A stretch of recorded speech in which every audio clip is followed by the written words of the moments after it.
Okay, today is December 23rd, 2020. It's our first seminar with a live audience. Hello. And so I'm going to do a new introduction to this seminar. And so this is about cognitive evolution. And it's based on a Piagetian perspective. So, and our main, let's say, innovation or aspect that we're studying is that we take the position that within the last few hundred years, a new stage of cognitive development has evolved in the human race. And we're trying to be able to characterize that and understand its implications. For thousands of years, human cognitive development progressed through a series of cognitive stages, culminating in formal operations. And the new stage is a stage past formal operations, and we're still trying to nail down the right name for it. The two main candidates are the structure stage and the metasystem stage. The earlier stages have some sensory motor stages, then a few stages that are collectively called pre-operational stages, a concrete operation stage, and a formal operation stage. The formal operation stage is thousands of years old, and the concrete operation stage is at least tens of thousands of years old, and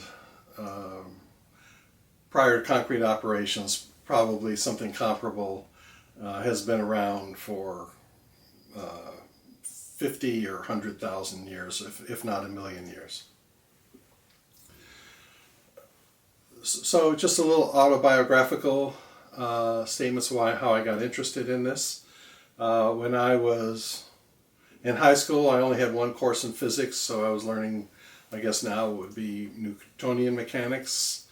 When I was in college, we started learning about relativity and quantum mechanics and realizing that many of the ideas that people thought were unquestionable for a couple hundred years turned out to be wrong. And I found that very disturbing, that people who were so convinced something was right turned out to be wrong. And then ask myself, well, how am I going to know if relativity is right or quantum mechanics is right? How do you tell when you have the right theory? And I said, I thought to myself, maybe what I need to understand is more how the human mind works. And so while I was a math major with a minor in physics, I became very interested in psychology and ended up taking enough courses in psychology that I almost could have also graduated with a psych major, and then went on to get a PhD in psychology. Later on, as I understood, but this may have been much later on, as I understood more about relativity and quantum mechanics, and eventually I learned about Gödel's theorem, and I thought, wasn't that interesting that within a very relatively short period of time, historically speaking, within 30 years, relativity and the uncertainty principle and undecidability all appeared in the science, math science realm, almost at the same time. And I was thinking, each of these things were foundation-shattering discoveries or innovations. Excuse me.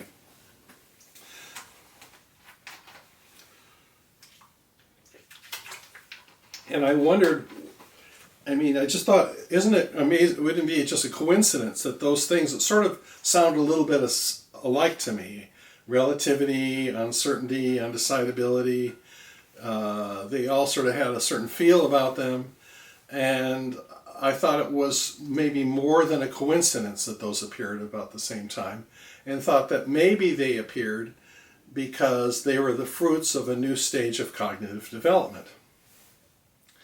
but I didn't, initially I didn't know how to proceed.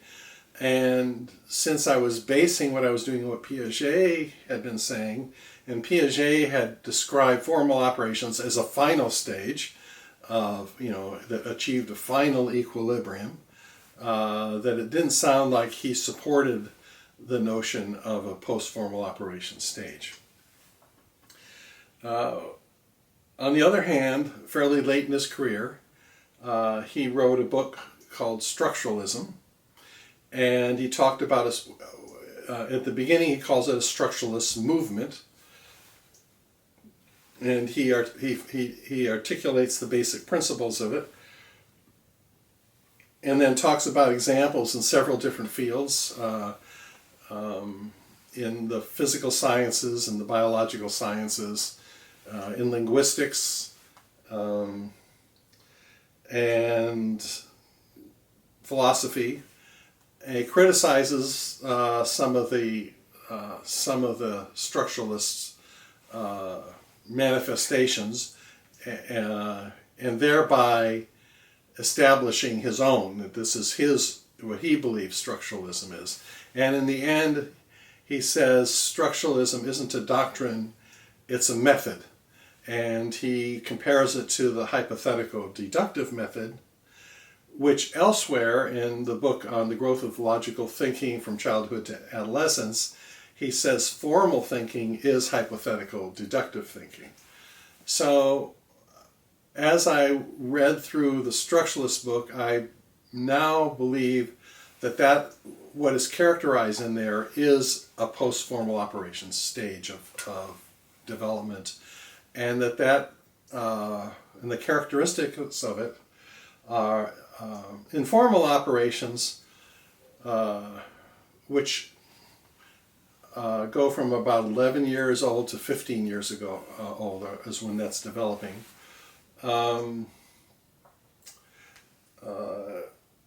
Adolescents tend to develop systems and theories, and that's one of the capabilities that come about from formal operations. And they tend to be, a lot of times people are very impressed by their own theories, and I would say in a sense they confuse their systems and theories with reality, and from the perspective that I have. And what the next stage involves is abstracting the structure. You think of a system as having contents and structure. You abstract the structure, and then you see how one system is similar or the same as another. They have the same structure.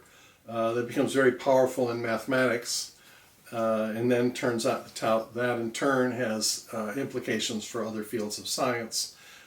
So the structuralist method of abstracting structures and then relating the structures of different systems to each other to understand the underlying similarities of the system is a big part of this new stage of cognitive development.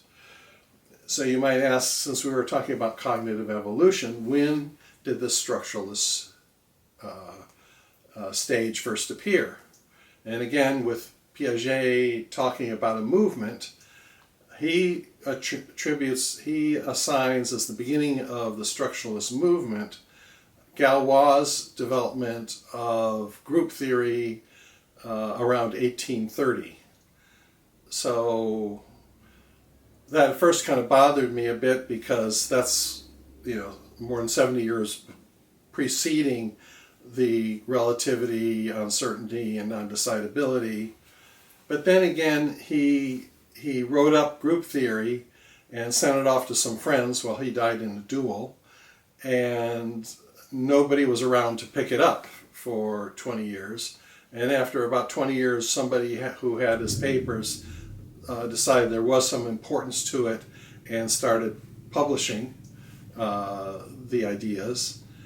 And over the next 50 years, the last 50 years of the 19th century, Galois' development of group theory ended up changing basically all of mathematics, giving birth to abstract algebra.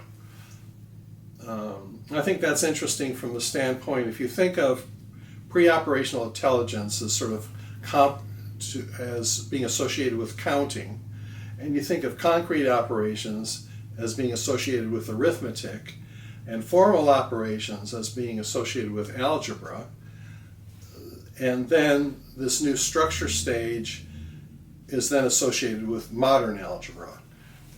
So within mathematics you can see certain stages, and those happen to correspond, not happen, they do correspond with the Piaget stage theory as modified by adding the structure stage.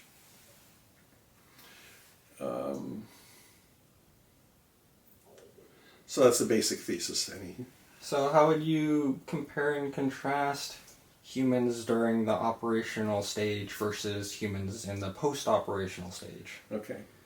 So one of the things that I thought, well, first of all, the way they would approach problems.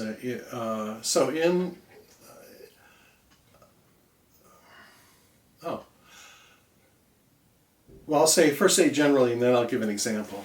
Okay. So I think that somebody in formal operations, and nothing is like completely black and white in this, but in general, a person in the formal operations stage will develop a system, but that system to them will be reality. This is reality, right? Okay. They don't think of it so much as their system. They've developed it, and it's the way they look at the world, but they think they're looking directly at reality. Sure. Okay. And somebody at the next stage would say, everything's just a model, because I know that all these theories are constructions by humans. Humans made them up. And since two different people can construct different theories,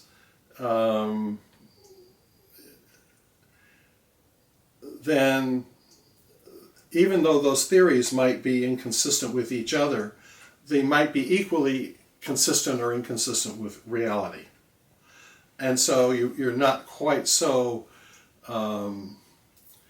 you are not quite as emotionally invested in the theory that you've adopted. That's because you're accepting of the fact that your theory of the world might not align with your perception of it. No, that's not what I'm saying. I'm not saying that's wrong. Okay, but I'm just saying that it's because you realize your role, that theory is your construction, something that you constructed, and you could have ended up, it could be something else that somebody else constructed, but it's your construction. It isn't what you see is not reality. It's what you constructed. Okay. Okay. That you've got this worldview, and you can think of it as a filter, right? And think of it this way: reality is way too complicated for a human mind to grasp. Okay. So, in order to grasp it, you have to simplify it. Okay. And the question is, do you realize that's a simplification, or do you think that is reality? Okay, and I'm saying the formal operations person, the theory is their simplification. Okay. But they think that's reality, what they're looking at. They think their theory is the reality. Okay. Okay, whereas the person at the structure stage would say, this is something I constructed to help me navigate reality.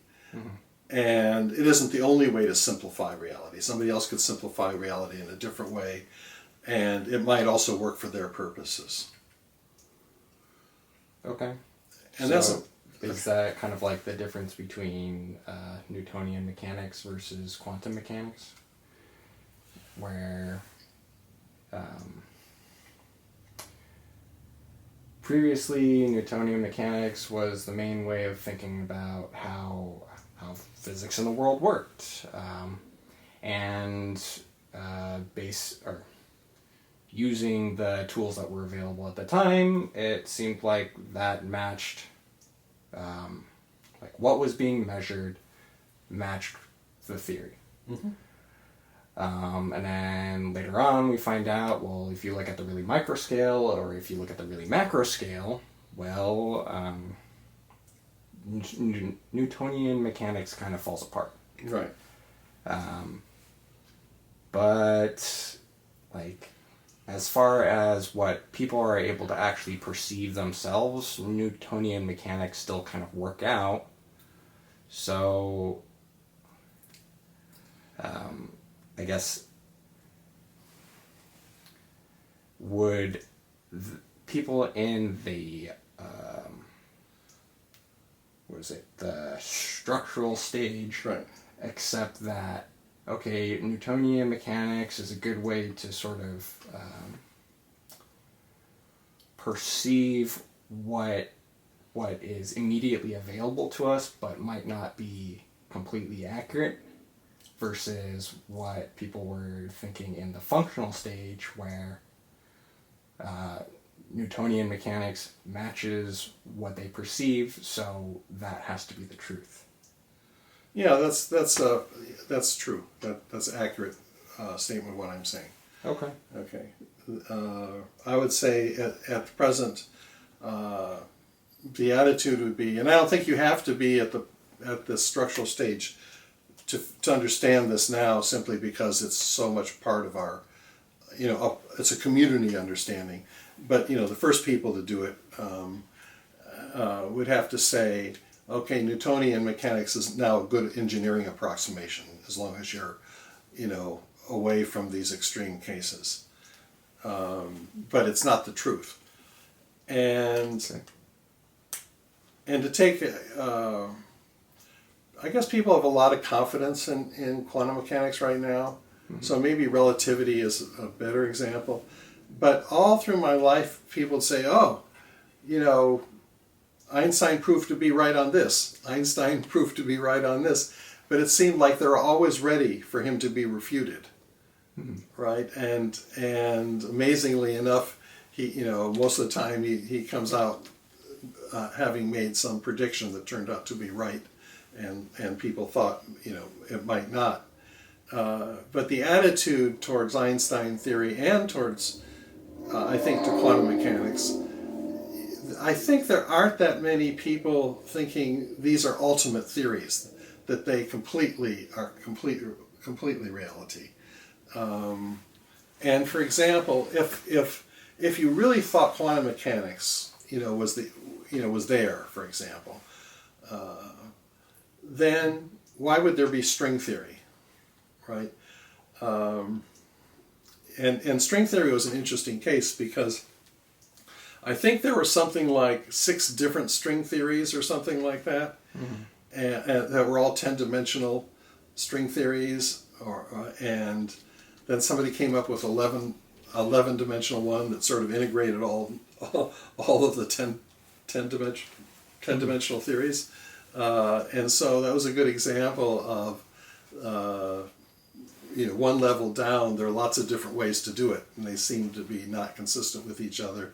But if you go up to the next level, you can see how they all fit together. With relativity, which I have actually tried to talk about on one of the episodes of this, what was very interesting about what Einstein did was he said, okay, first of all, experiments show that there's no difference in the speed of light when you're going in different directions. Mm-hmm. So, the idea for many people in Newtonian mechanics that light was a wave, and therefore they had to have something instead of the water, and that was the ether, and that would be something stationary. That would define a frame of reference in the universe, and light was making waves in this ether. But if you were moving relative to the ether, the speed of light should be different than it would be if you weren't moving with respect to the ether. Because if the light is, say, going 186,000 miles an hour through the ether, but you're going in the other direction, mm-hmm. right? It should be going faster. Yeah, you would think. Yeah. but it doesn't. Okay, so that was the famous Michelson-Morley experiment. They thought there would be a difference whether you were going east-west or north-south or something, and there was no difference. And, depending on where the Earth was around in its circle, I think, or maybe how it was spinning. I forget exactly what the experiment was. Yeah. Which doesn't make sense to me, just trying to conceptualize it, but I'm willing to accept that. That was an experiment, and they were expecting to find a speed difference, and they didn't find one.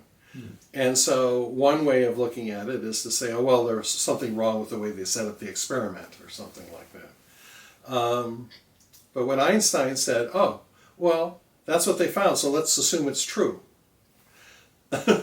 And then, if it doesn't matter how you're moving, then maybe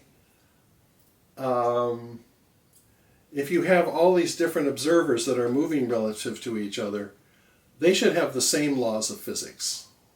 It shouldn't, things like the speed of light and anything else shouldn't change according to how you're moving. So in the special theory of relativity, the movement was constant speed relative to each other. In general relativity, it also allowed people to accelerate. But the laws of physics would be the same for each of these people, which you wouldn't expect. Again, like the speed of light would change if you in the old system, but in his system, the speed of light would be the same everywhere. And then he said, okay, so we're going to assume that this person cannot tell how they're moving. To them, they're staying still, even though they're going like this relative to this person. Okay. Right? And maybe they're going like both of them are moving, but both of them, aren't feeling anything. If they're just inside of some sort of bubble, they're not going to know that they're moving. They can't tell the difference between them moving and the environment moving past them. Okay. And if they see each other, they'll think I'm stopped and he's moving, and the other guy said I'm stopped and that guy's moving.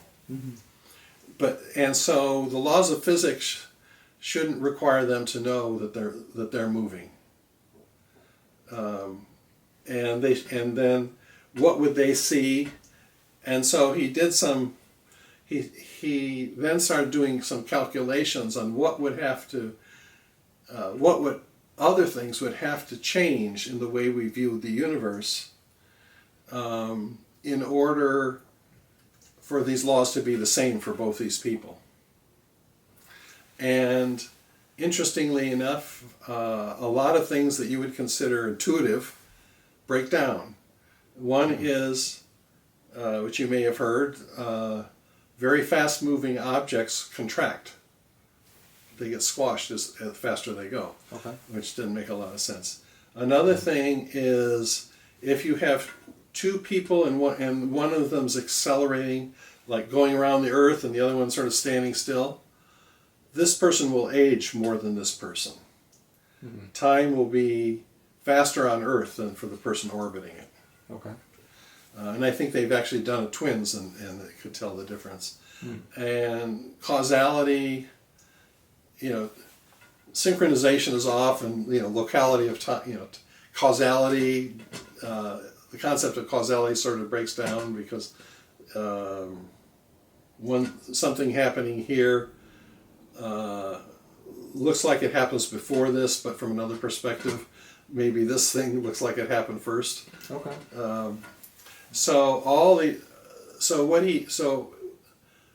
The key thing for me is each of those theories of physics would have been a formal operations theory, but what he's doing is taking a whole bunch of theories of physics and saying they all have to be equal, which would be a structural kind of thing to do. He's not talking about a single system, but the relationship among systems. And another characteristics of the stage is that the observer, the subject or the observer, plays a role in your understanding of things. Whereas in formal operations, you think of reality as being divorced from yourself for the most part, and that you can be totally objective. And what you find in relativity is you took the observer's point of view to help you understand the way the universe worked. And that also happens in quantum mechanics, right? Because you have a particle that can assume a 0 state or a 1 state or any state in between, a superposition state.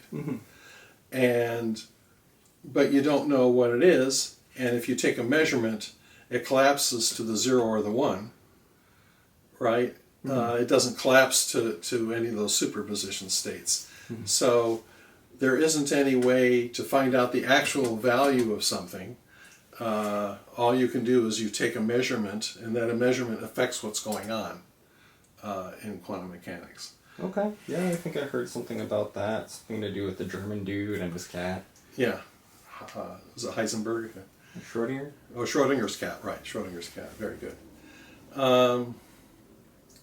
So then you say, well, what difference does it make that this is a stage? I mean, we have relativity, we have quantum mechanics.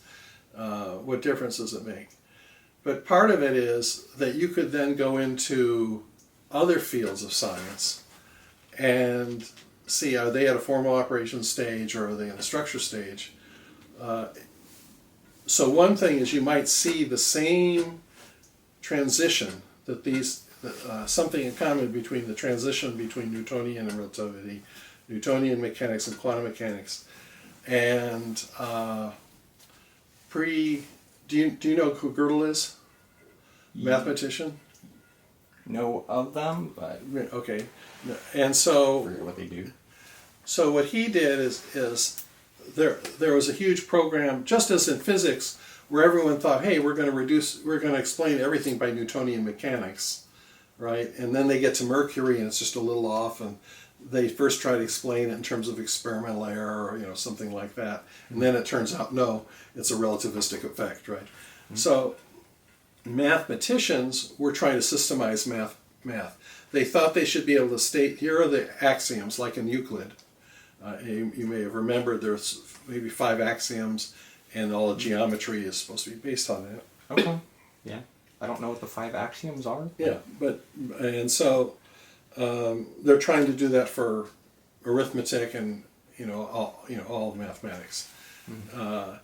And so one of the questions is when you have this, so you have a system of math and you have these axioms, and then you have some statement that you can make in that system of mathematics. Can you decide whether that statement's true or false in all cases? And what Gödel showed was no, you can't. That if you have a system that's complex enough, say, to hold elementary arithmetic or something, arithmetic, it cannot prove its own consistency. And so what you have to do, so in other words, you can construct statements in arithmetic or several other branches of mathematics that make sense in that theory, in that system, but the system can't decide whether they're right or wrong. So that's undecidability. And so that means that this whole program that they were trying to do was trying to make these self-consistent, complete mathematical systems is just doomed to failure. So that was like another earthquake, similar to what quantum mechanics and physics did. Okay. And his proof, which I can't completely articulate, but had to do with making a list of all the statements that you could make, and show there would always be some statement. So you could construct a statement that wasn't in your list, and it relates to. And that's why I mean this is as much a learning exercise for me as it is for me to explain things. Okay. I keep trying to understand things better and become better at articulating them. Mm-hmm. But something that you probably will understand is there's a famous paradox. I think this is Russell. This is not Russell's, but it's an example or it's analogous to it. There's a town. And they have a barber. And the barber shaves everybody that does not shave themselves. Okay? Okay. Who shaves the barber? The barber. Oh, he shaves everyone who doesn't shave himself, and only those who don't shave themselves. Oh. Sorry. Okay, so who shaves the barber? I guess.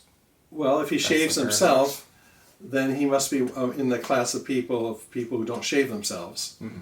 And if he doesn't shave himself, then he's in the class of people who shave themselves. Okay. So it's a paradox, Mm-hmm. right? And there are other paradoxes, like you can imagine set theory, right? You've had some set theory. Maybe not a lot. No. Okay, but anyway, sets are kind of abstract entities, right? You can have a set of marbles, you can have a set of eggs. Sure. Okay, and you can have a set of sets. Okay. And so you can think of you can have a set of all sets that contain themselves. Okay. All right, and so if you have a set of all sets that contain themselves, does that set contain itself? Why not? Yeah, no reason. It does. It does contain itself. Okay. Okay, now, how about the set of all sets that? How about the set of all sets that do not contain themselves? Does that contain itself? Oh, that's interesting. Yeah. So it's just like the barber. Okay. It's the barber thing. And actually, one of the things that Albert North Whitehead and Bertrand Russell tried to do was create a system, deal with that paradox, get around it somehow. Okay. They came up with a theory of types and saying, statements cannot refer to themselves. They have to refer, to the next lower down. So they're developing this whole sophisticated system of mathematics to get around. There are other paradoxes like that, like, the two statements. The statement below is true. Mm-hmm. The below statement says the statement above is false. Mm-hmm. Right? That's a paradox, right? Mm-hmm. Okay. And then there's this statement is false. Right? Mm-hmm. It's, one sentence version of that. Yeah. Okay, so those things made those people uncomfortable, and they're trying to work out a system to get rid of those paradoxes. Mm. So, Gödel basically ended that program, of trying to develop self-consistent systems. Huh? And he actually used the concept of self-reference in his proof.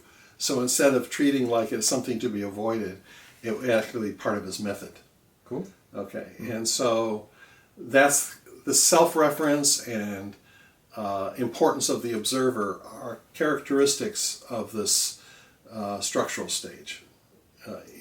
So there are three. So one is relationships among systems are important. You look at systems in context rather than simply though that's your view of the world. Okay. And then in some cases, the observer has a special importance. You can't separate the observer from reality.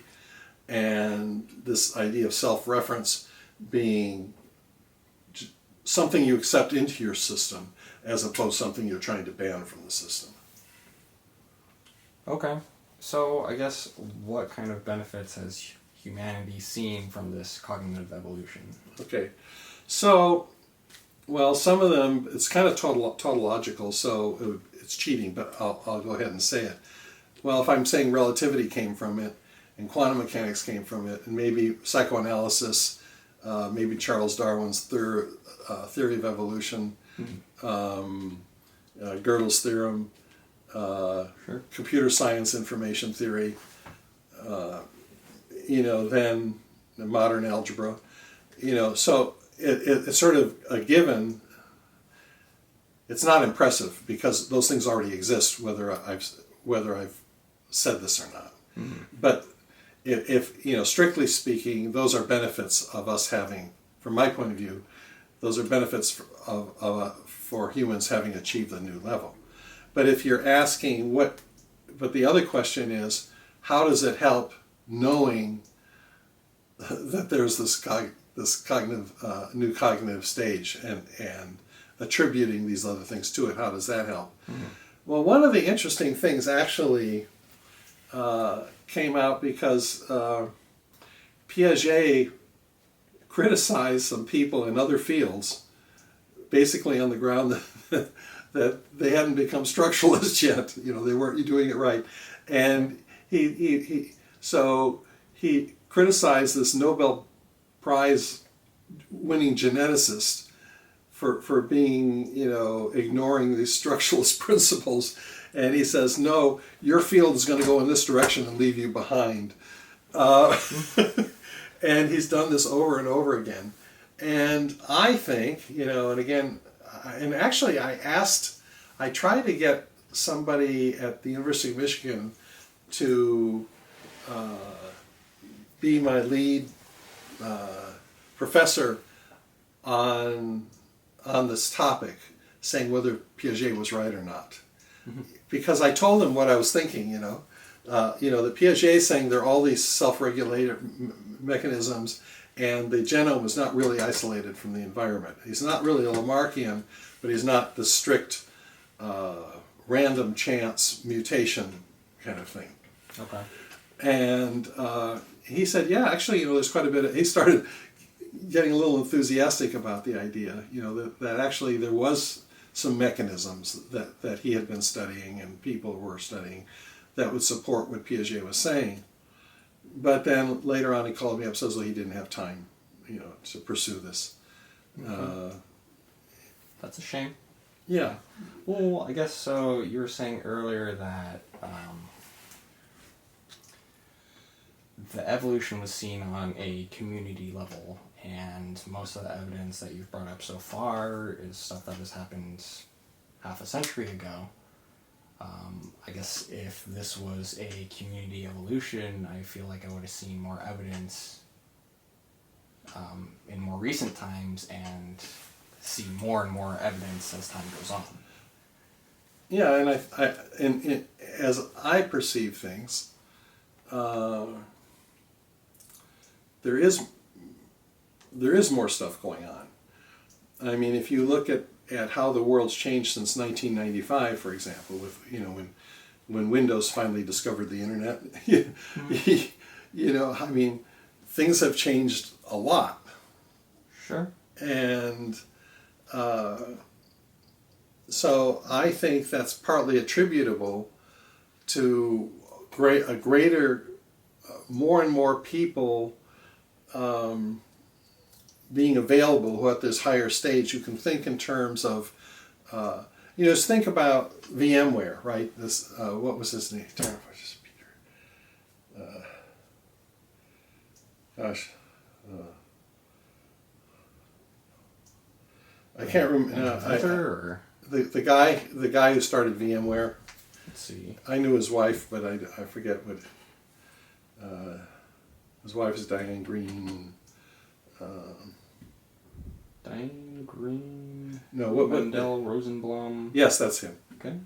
All right. So this guy started understanding that you could just virtualize everything, mm-hmm. right? And there would be all these benefits to that.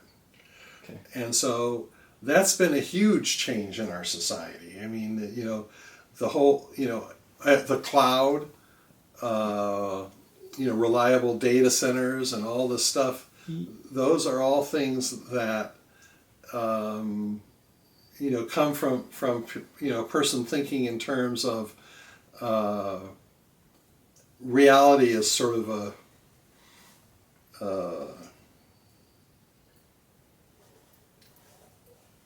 I don't know, having stages in it. You could say like that. Well, I guess what I'm struggling with right now is, like, how do I separate changes that have come about because of,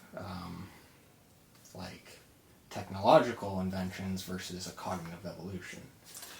Well, first, so to me that's, in a way, you don't expect them to be completely separate, right? Sure. Right?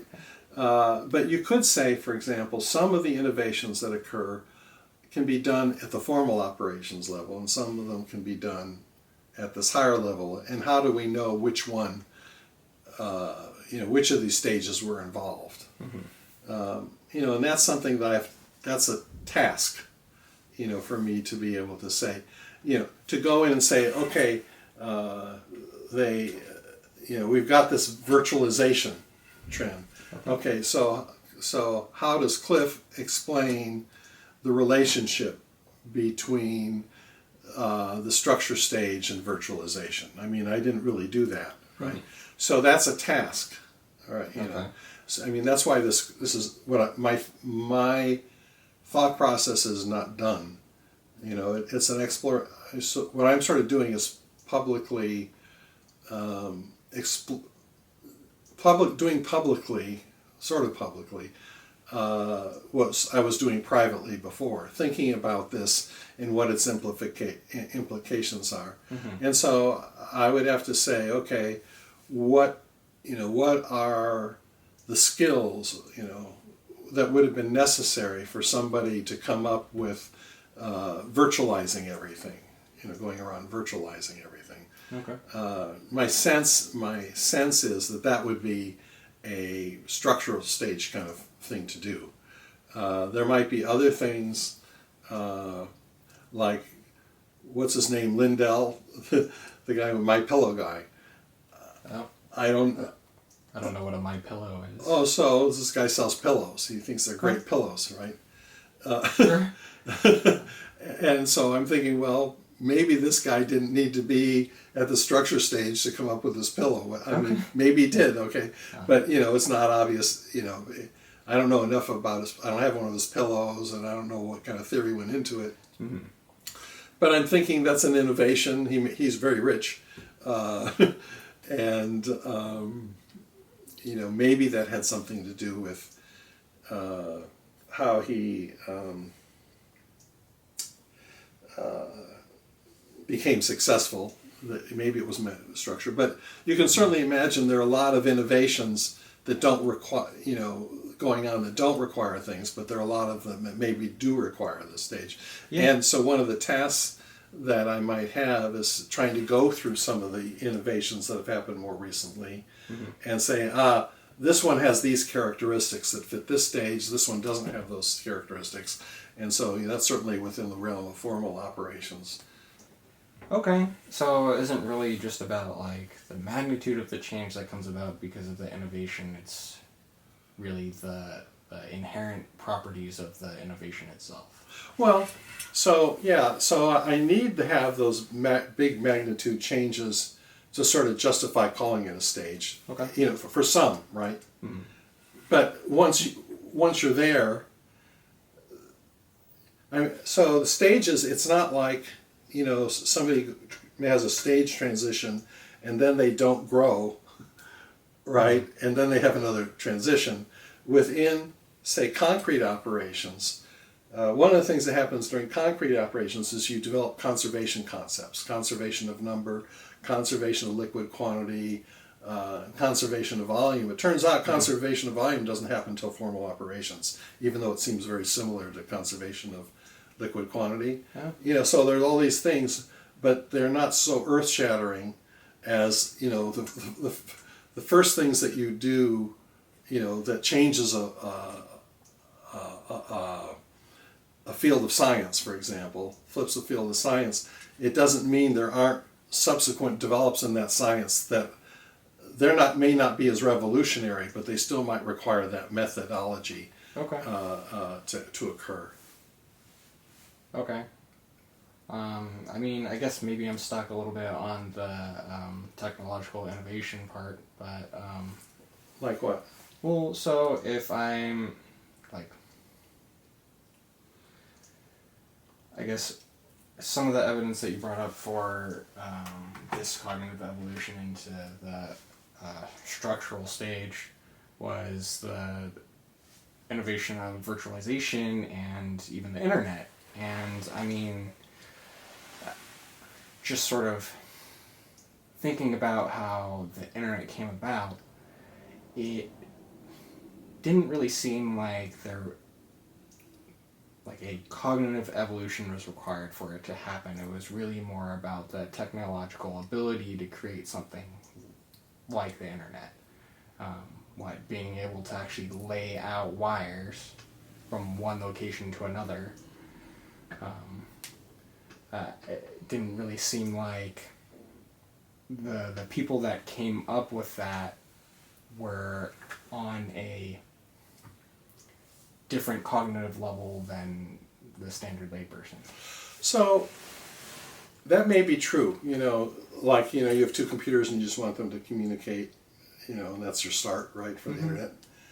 But so I don't know how much a lot of things you know better than I do. I don't know about this particular one, but the communications control. What do you call it? The internet protocol, right, has 7 layers to it.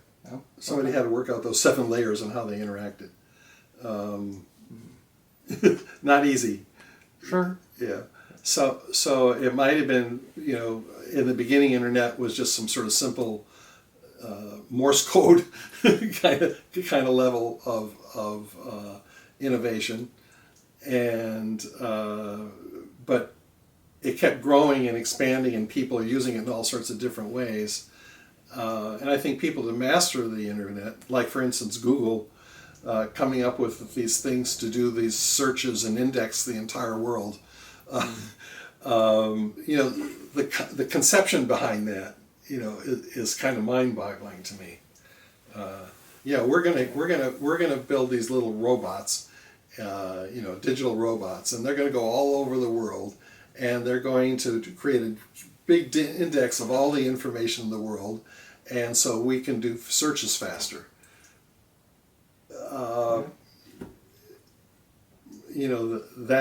So whether or not every single advance on the internet, and look at, and you could question anything about the internet right now, because I don't have a good solid. I haven't made a solid case, so the questions are well put. For any of the innovate, like for virtualization, I just came up with that example today of something that probably is, but that requires more thought, right? To say, okay, what is my criteria? Do I have some objective criteria that I could say, and then apply it to this and say, hey, it must be structural stage versus formal operation stage. But one of the interesting, and I don't want to lose that topic, but because I think it's real important. But one of the really interesting things is there's this guy named Thomas Kuhn who wrote a book called The Structure of Scientific Revolutions. And what he was saying was, hey, most of the time there's normal science. And, people make progress. They're basically solving puzzles and stuff. But occasionally there's something really revolutionary. And I'm going to describe what those revolutionary transitions have in common. And so he says, well, that during normal science, people are sort of within a paradigm. A community of scientists is using a single paradigm. And a paradigm has a whole lot of different levels to it. Like it has the physics, the theory, some theories, some procedures, some metaphysics. It's just the whole thing that's affecting the way these people do their work. And when there's a revolution, that's a time where a new paradigm appears, and these are my words, not his. There's sort of a popularity contest that goes on, and the new one becomes more popular than the old one, and the old one just sort of. He says that there's some people who never make the transition, but at some point they just cease to be scientists, as most you could say. But eventually the scientific community moves on to this new paradigm, and so that's the nature of how the revolutions in science. So there was another guy named Karl Popper, Sir Karl Popper. So he's a big deal, right? Yeah. And he, long before Kuhn came on the scene, he wrote a book called The Logic of Scientific Discovery. Okay. The Logic of Scientific Discovery. And he said, well, the way science, the only way it can proceed, because you can't prove something by showing it predicts something accurately. The only way you make progress is by falsifying things. that you have an experiment and your theory predicts this, and you do an experiment and it doesn't come out the way your theory predicted, then you falsified your theory and you can throw it out, and that's how science progresses. Mm-hmm. And he was very influential. And most people talk about if you have a theory, they want to know if it's falsifiable. Right. You have to disprove the null hypothesis. Right. And so whether or not that's true or not, that guy was a formal operations guy. Brilliant, not stupid, right? It's not because he's dumb. Brilliant guy, but he was formal operations. And so he reacted negatively to Thomas Kuhn, who I think is post-formal, not as smart, but post-formal. Okay, structural, because he's talking about structure, right? Anyway. Okay. And he also referred to Piaget a little bit in his book. All right. So he had studied some Piaget because it helped him understand what was going on the community level. Mm-hmm. And so Popper says, well, that's wrong science.